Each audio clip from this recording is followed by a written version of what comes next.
SR9 news కి స్వాగతం.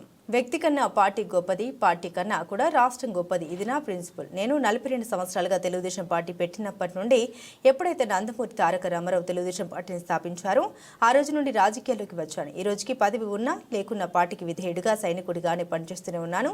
నెట్యం రఘురాం. నేను 40 సంవత్సరాలుగా పార్టీ ఇన్సెప్షన్ నుంచి ఉన్నాను. నేను పార్టీ పెట్టినప్పటి నుంచి నాకు అంతకు పూర్వము ఏ రకమైనటువంటి పార్టీ అఫిలియేషన్స్ లేవు. ఎప్పుడైతే నందమూరి తారక రామారావు గారు తెలుగుదేశం పార్టీని స్థాపించారో ఆ రోజు నుంచి ఫ్రెష్గా నేను రాజకీయాల్లోకి వచ్చాను. మీ అందరికీ కూడా తెలిసిన వాస్తవం. ఈ రోజుకి కూడా నేను ఆ పార్టీకి విధేయుడిగా సైనికుడిగానే పనిచేస్తూ ఉన్నాను. నాకు పార్టీలో అత్యున్నతమైనటువంటి పదవి వరకు కూడా నేను చేయటం అనేది జరిగింది.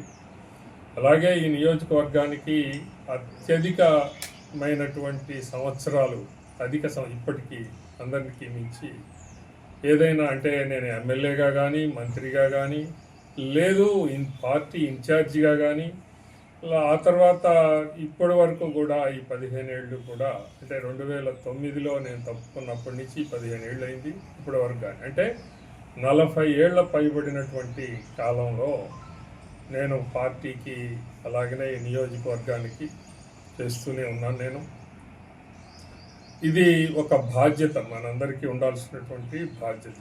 ఎవరికైనా సరే వ్యక్తి కన్నా పార్టీ గొప్పది, పార్టీ కన్నా కూడా రాష్ట్రం గొప్పది.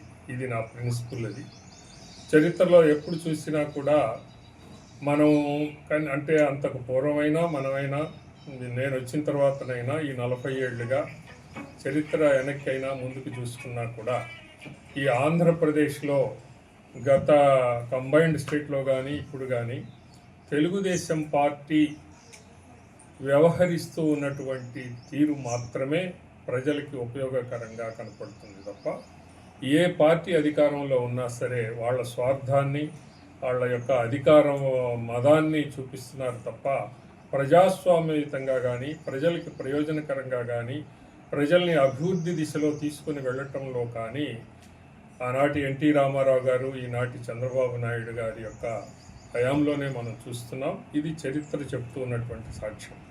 అందుకనే మనం రాష్ట్ర ప్రయోజనాల దృష్ట్యా అందరూ కూడా ఆలోచించాల్సినటువంటి విషయం.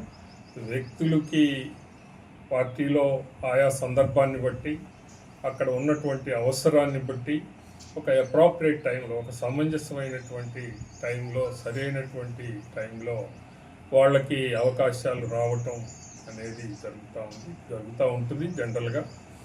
నాకు చాలా సందర్భాల్లో 2009 నుంచి చంద్రబాబు నాయుడు గారు అవకాశం కల్పించాలి అనే ఉద్దేశంతోనే ఉన్నారు.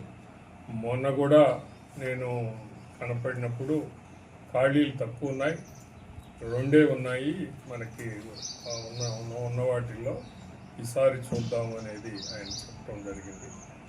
ఏదైనా సరే ఇంకా భవిష్యత్తులోనైనా ఎప్పుడైనా సరే వ్యక్తి కన్నా పార్టీ, పార్టీ కన్నా రాష్ట్రం, ఇదే నా ప్రిన్సిపల్.